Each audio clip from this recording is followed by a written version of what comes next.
Good afternoon, everyone. Today we are going to read another book about body boundaries and more specifically to talking about our children's bodies and their privacy and their private parts and what all of that means and what they can do.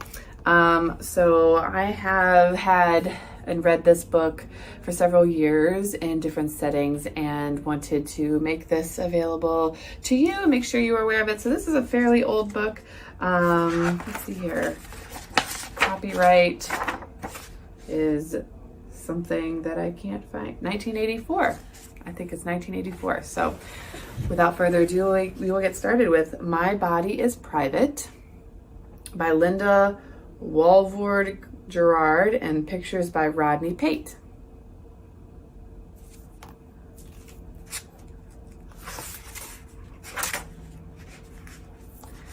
My body is private.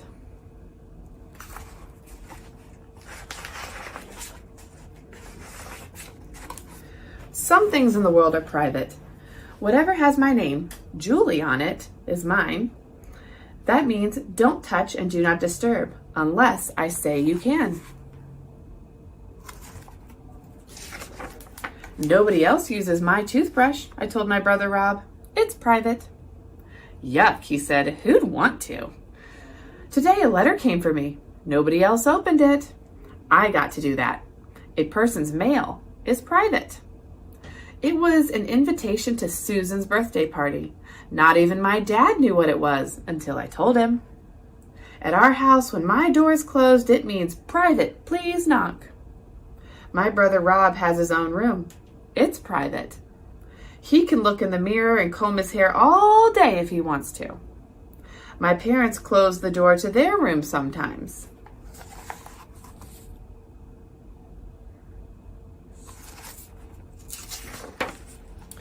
If the door to my room is closed, that means I want to be by myself. I can read a book or watch my goldfish, eat, or sit on the rug and do nothing. My body is private too. My mom says that everything covered by my bathing suit, my breasts, my vagina, and my bottom is very private. Nobody should touch me in those places unless there's a very good reason. A boy's penis and bottom are very private too. My baby brother's body is private, but he still has to have his diapers changed and he can't take baths by himself. Someone has to touch the private parts of his body to take care of him.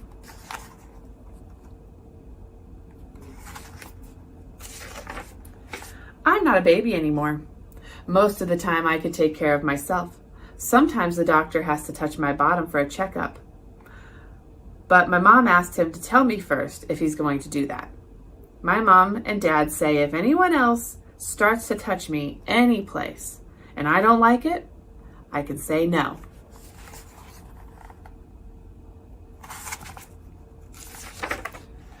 Most of the time, I like to be touched. My mom hugs me when I sit on her lap. I cuddle my dog, Red. Red likes it, I can tell. My baby brother likes to kiss me.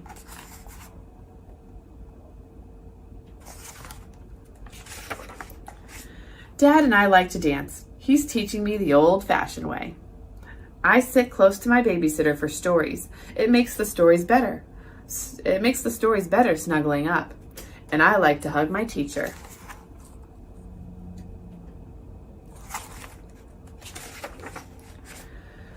But sometimes touching doesn't feel good.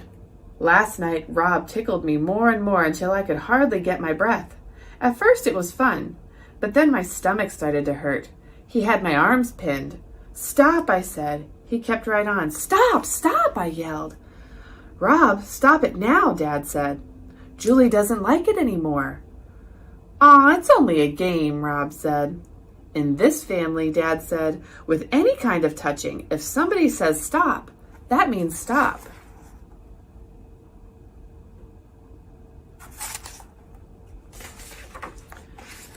Okay, kid, you're free. Rob went off to do his homework. Thanks, Dad, I said. He ruffled my hair. I'm glad Dad made Rob stop. I love my brother, but sometimes even your own family and friends don't think how you might feel about touching. Take Uncle Ted. He's my dad's brother. He comes over to our house and brings us peppermint, which I love. But I don't want to get too close to Uncle Ted.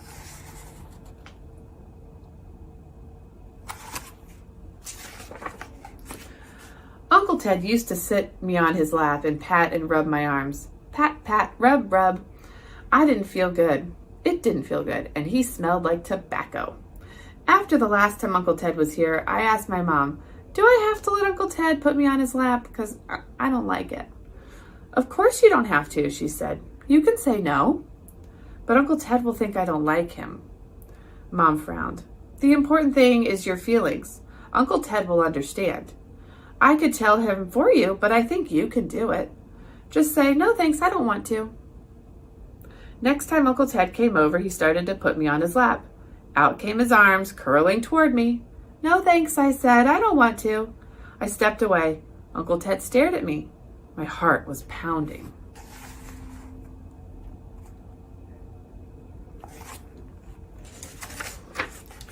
Too big for me, huh? He said. He was smiling. Okay, princess. I couldn't believe it. He didn't seem mad at all. I didn't know I could make Uncle Ted stop, but I could.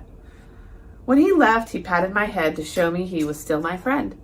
I talked to my mom about what happened. I'm proud of you, Julie, for sticking up for your feelings, my mom said. If you don't feel good about the way someone is touching you, you can tell the person to stop. Did Uncle Ted do anything wrong, Mom? No, she said. He just didn't know how you felt. That's why you had to tell him. But it would have been wrong if he kept on touching you when you asked him to stop. And it's wrong if grown-ups or older kids try to touch or rub the private parts of your body, your breasts or your vagina or your bottom.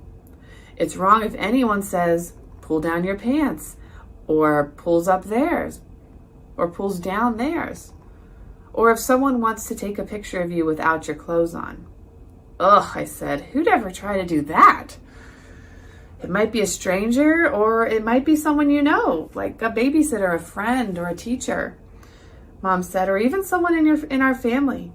It probably won't ever happen. You don't need to worry about it. You just need to know what to do. The way you know what to do if a fire starts. I'd get mad, I told Mom. I'd shout no and run away.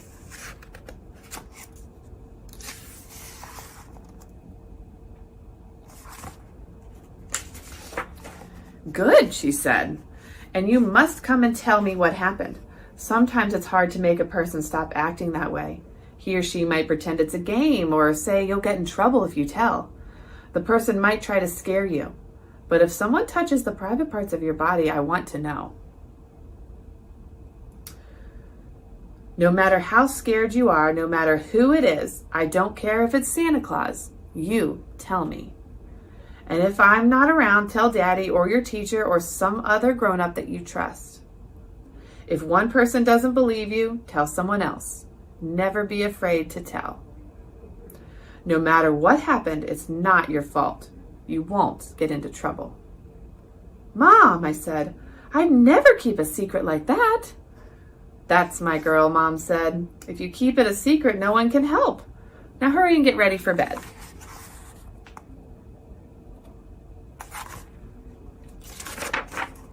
I put on my nightgown and brushed my teeth. Then Dad rode me piggyback to my room. He pretended I was too heavy for him. Oof, he said. I think you're bigger than you were last night. Pretty soon you'll be all grown up. I am growing up. I know what private means, and I know what I'd do if someone tried to touch my private parts of my body. I'd tell. I gave my mom and dad a goodnight hug. I'm glad most touching is good. It's wonderful to throw your arms around people that you love. The end.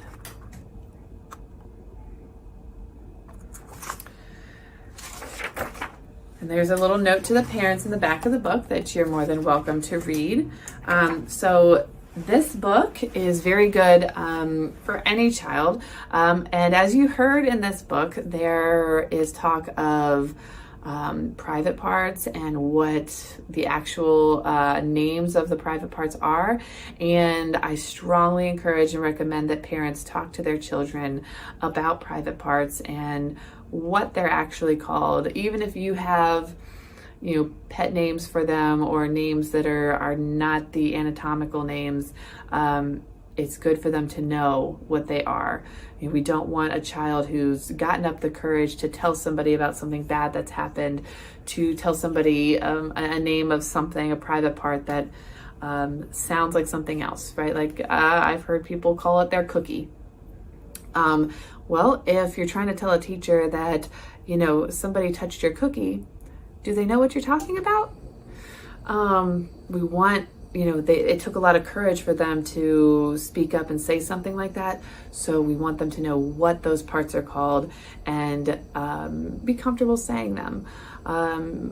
So I know it can feel a little awkward saying those words sometimes, but once you start talking about it and once you educate your children, it just becomes more normal to say them.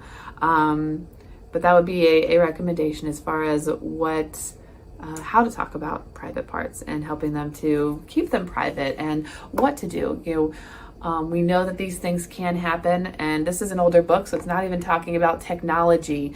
This is just talking about, inappropriate touches. And even as you saw in the story, Uncle Ted wasn't doing anything wrong. She just wasn't comfortable with it. So she was able to speak up for herself and ask questions and talk about those things. And we want to make sure our children understand that if something were to be wrong, that they have a trusted adult that they can talk to and tell them what exactly happened so that we can get them the help that they need. So I hope that you enjoyed this book and you can use this for educational purposes or just for your regular reading with your children at home or at school. Have a wonderful day. I'll see you next week.